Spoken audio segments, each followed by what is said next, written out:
Magandang araw! Sa video na ito, tatalakayin natin ang buod ng ika-11 kabanata ng Ibong Adarna na may pamagat na Ang Panalangin ni Don Juan mula sa mga saknong 276 hanggang 318.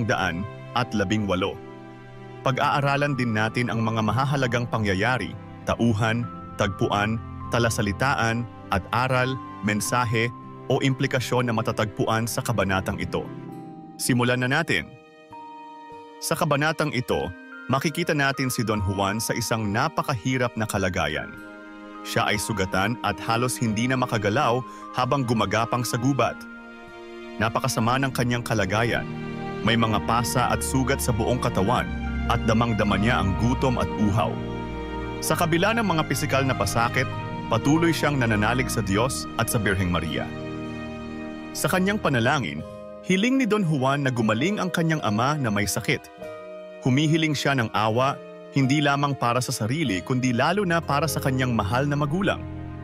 Kahit nasa bingit ng kamatayan, hindi siya nawawalan ng pag-asa at itinatagubilin niya sa Diyos ang kanyang kapalaran. Hindi siya makapaniwala sa ginawa ng kanyang 2 kapatid sa kanya. Anya'y handa siyang ibigay sa 2 ang Ibong Adarna at hindi na kailangan pang pagtaksilan siya. Sa kanyang paghihirap, naalala niya ang bayang kanyang sinilangan, ang palasyong kanyang kinalakihan, at ang pag-aaruga ng kanyang ina na labis niyang pinananabikan. Dumako naman tayo sa mga mahahalagang pangyayari.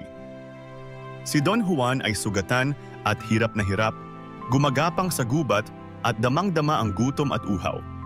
Sa kabila ng matinding sakit, patuloy siyang nananalig sa Diyos at sa Birheng Maria upang humingi ng tulong at lakas. Nanalangin si Don Juan na gumaling ang kanyang amang si Haring Fernando na may sakit at humihiling siya ng awa hindi lamang para sa kanyang sarili kundi lalo na sa kanyang magulang. Ipinahayag ni Don Juan ang kanyang pagkalito at pagdaramdam sa ginawa ng kanyang 2 kapatid at sinabing handa siyang ibigay sa kanila ang Ibong Adarna nang hindi na kailangang pagtaksilan siya. Inalala ni Don Juan ang kanyang bayang sinilangan, ang kanyang palasyo, at ang pag-aaruga ng kanyang ina na labis niyang pinananabikan sa gitna ng kanyang pagdurusa. Mga mahahalagang tauhan. Don Juan. Ang pangunahing tauhan na nagdurusa sa gitna ng gubat. Siya ang nagsasalaysay ng kanyang panalangin sa Diyos at sa Birheng Maria para sa kanyang pamilya at sa sarili. Haring Fernando. Ang ama ni Don Juan na nasa bingit ng kamatayan at isa sa mga dahilan ng kanyang pagdarasal. Dumako naman tayo sa tagpuan. Ang kabanata ay naganap sa gubat kung saan nag-iisa si Don Juan na sugatan at nagdarasal. Ito ay lugar na puno ng panganib at nagpapakita ng kanyang kalungkutan at pagdurusa. Ngayon naman ay talakayin natin ang mga talasalitaan na ginamit dito. Aglahi, pangungutya o paghamak. Hapis, kalungkutan o pighati. Kahabagan, pagkakaroon ng awa o malasakit. Marilag, maganda o kaakit-akit. Nananambitan, taos-pusong humihiling o nagmamakaawa. Pita, matinding pagnanais o hangarin. Tangkilikin, suportahan o kalingain. At ngayon ay alamin naman natin ang mga aral o mensahe ng kwento. Sa kabila ng mga pagsubok at paghihirap, ang pananampalataya sa Diyos at pagtawag sa Kanya ang nagbibigay ng lakas at pag-asa.